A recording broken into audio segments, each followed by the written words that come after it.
दाम्पत्य जीवन की मधुरता में स्त्री पुरुष दोनों का सहयोग रहता है, लेकिन फिर भी इन नारियों का स्थान बहुत ज्यादा महत्वपूर्ण है। शास्त्रों में नारी को गृह लक्ष्मी, ब्रह्म विद्या, अन्नपूर्णा, रिद्धि सिद्धि, कामधेनु, श्रद्धा, पवित्रता इत्यादि कहा गया है। ये जान ले कि इन नारियों से जुड़ा होने के कारण ही आप नर का महत्व है। ये जो नारी आप देख रहे हैं, ये नारियां हर रूप में आदर करने योग्य हैं, हर रूप में सम्माननीय है।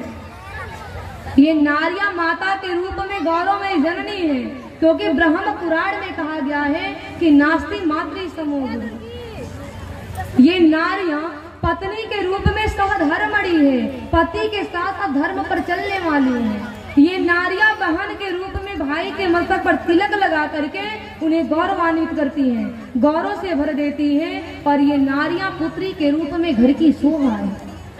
जिस घर में बेटी नहीं है, आप देखिए उस घर में शोभा नहीं है। तो ये नारियां हर रूप में आदर करने योग्य है। और देखिए प्राचीन काल में नारियों का बड़ा आदर था, लेकिन दुर्भाग्यवश मध्यकाल में इसका शोषण हो गया। हमारी वीर जननी, वीर भगनी, वीर पत्नी, वीर पुत्री केवल एक श्रृंगार की कठपुतली बनकर रह गए, जिसका परिणाम आज हमारे देश के सामने है। आजकल लोग नारियों को बड़ी हीन भाव से देखते हैं, गलत नजरिए से देखते हैं, गलत नियत से देखते हैं। और यही कारण है कि आज हमारे देश में समाज में बलात्कार की घटनाएं हमें सुनाई दे रही हैं। लेकिन प्राचीन काल में अगर पुत्र को वीर कहा जाता था, तो इन पुत्रियों को भी वीरा कहा जाता था। ये दुर्गा, काली, चामुंडा, भवानी ये सब क्यों पूजी जाती हैं? क्योंकि ये देवियां होती राक्षसों का वध करने में समर्थ है।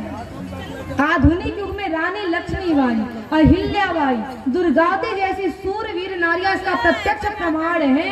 लेकिन मध्य काल के इस कलुषित वातावरण में कुछ ऐसी कुप्रथाएं आ गई जिन्होंने दाम्पत्य जीवन को नरक बना दिया। दहेज प्रथा, धूमधाम का प्रदर्शन, अनमेल विवाह, ये कुप्रथाएं जो है दाम्पत्य जीवन को नरक बना दी। पति पत्नी में झगड़े क्यों होते हैं? ज्यादा केवल दहेज को लेकर होते हैं।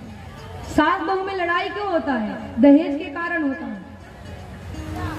तो जो लोग, मेरी माई, जो लोग दहेज के लिए हमेशा मुख खोले रहते हैं, दहेज हमेशा मांगते रहते हैं, दहेज का डिमांड करते हैं, मैं उन लोगों से एक बार निवेदन जरूर करूंगी कि ओ दहेज लेने वाले तुम असुर नहीं इंसान हो, ऐसे पथ पर चलो कि जिससे जननी का सम्मान न हो। माना तुम बेटे वाले हो, माना तुम बेटे वाले हो, पर पुत्र दिया भगवान ने। ये मत भूलो, ये मत भूलो, कल कन्या भी आ सकती है सामने। देखिए विवाह पवित्र संस्कार है, दो आत्माओं का मिलन है। इस विवाह में ये छोटा मोटा दहेज क्या मायने रखता है? पति पत्नी को चाहिए कि दोनों एक दूसरे के पूरक बनकर रहें, एक दूसरे के सहयोगी बनकर रहें। गलतियां दोनों में से कोई कर सकता है, ऐसा नहीं गलती केवल पत्नियां करते हैं, गलती पति भी करते हैं। तो दोनों में से किसी से भी गलती हो सकती है। पति पत्नी को चाहिए कि दोनों शांति के द्वारा उस गलती को दूर करने का प्रयास करें और अपने दाम्पत्य जीवन को बढ़िया से चलाएं।